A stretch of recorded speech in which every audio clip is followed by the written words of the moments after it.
She rose not from destiny, but from defiance, and in doing so, she changed the course of a kingdom. Anne Boleyn's story began not in grandeur, but in quiet ambition.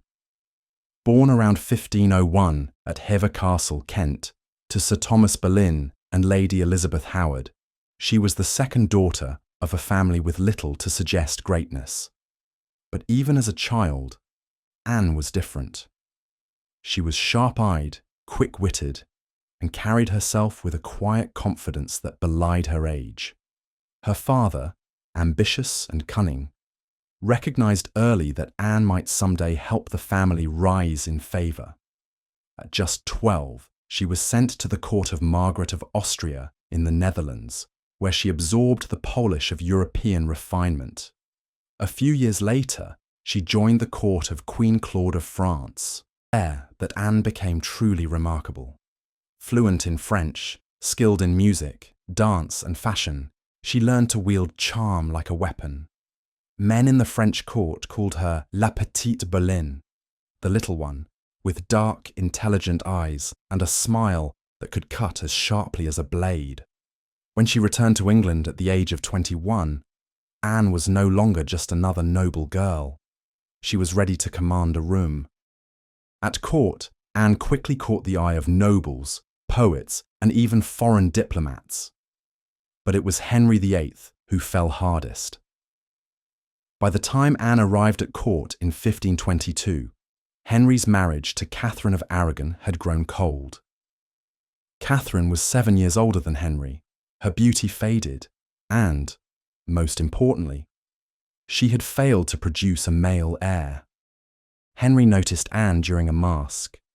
She was not the most traditionally beautiful, but she was radiant, witty, flirtatious, impossible to ignore. When he began his pursuit, she refused him flatly. She would not become his mistress, she said, as her sister Mary had. If he wanted her, he would have to make her queen. It was bold, it was dangerous, and it only made Henry want her more. Anne's refusal set in motion the greatest religious and political upheaval in English history. For 6 long years, Henry petitioned the Pope for an annulment of his marriage. Catherine refused to step aside, clinging to her title and dignity. When Rome would not relent, Henry, egged on by Anne, declared himself head of the Church of England, breaking from Rome.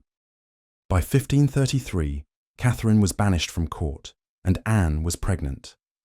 The two were married in secret, and that summer she was crowned queen in a ceremony dripping with gold, crimson, and pageantry. Anne had won. She was now the most powerful woman in England. But as she stood in her heavy crown, her hands resting on her rounded belly, she could not have known how quickly it would all unravel. In September 1533, Anne gave birth to a daughter, Elizabeth. Henry was disappointed but optimistic. There would be more children, surely a son next. Anne was pregnant again within a year, but she miscarried. Another pregnancy ended the same way. Anne began to lose her composure. She quarrelled with Henry, snapped at courtiers, and made enemies of powerful men, including Thomas Cromwell. The same sharp tongue that had once charmed the king now wounded his pride. Meanwhile, Henry had already begun to notice another woman, Jane Seymour. Anne's enemies whispered that she was a witch, that she had cursed Henry's heirless marriage, that she flirted too much with her own brother George. By early 1536, those whispers became accusations. In May 1536, Anne was arrested during a tournament and taken to the Tower of London. She was charged with adultery, incest, and high treason. The charges were laughable, but Henry no longer cared. Jane Seymour waited in the wings, and Anne's failure to give him a son had sealed her fate. Anne maintained her innocence with dignity. From her tower cell, she wrote heartbreaking letters, pleading for mercy, proclaiming her love for Henry, even as he ignored her. On May 15th, she was tried before a jury of peers. The outcome was never in doubt. She was found guilty on all counts and sentenced to death. On the morning of May 19th, 1536, Anne dressed herself carefully in a grey damask gown and crimson cloak. She tied her long dark hair under a white linen coif. Witnesses marvelled at her calm demeanour as she was led to the scaffold on Tower Green. She addressed the crowd, praising the king, asking them to pray for him, and forgiving those who had wronged her. Then she knelt, and with a single stroke of the French executioner's sword, Anne Boleyn's head fell. Her ladies carried her body to the chapel of St. Peter at Vincula, where she was buried in an unmarked grave. Anne's death did not end her story.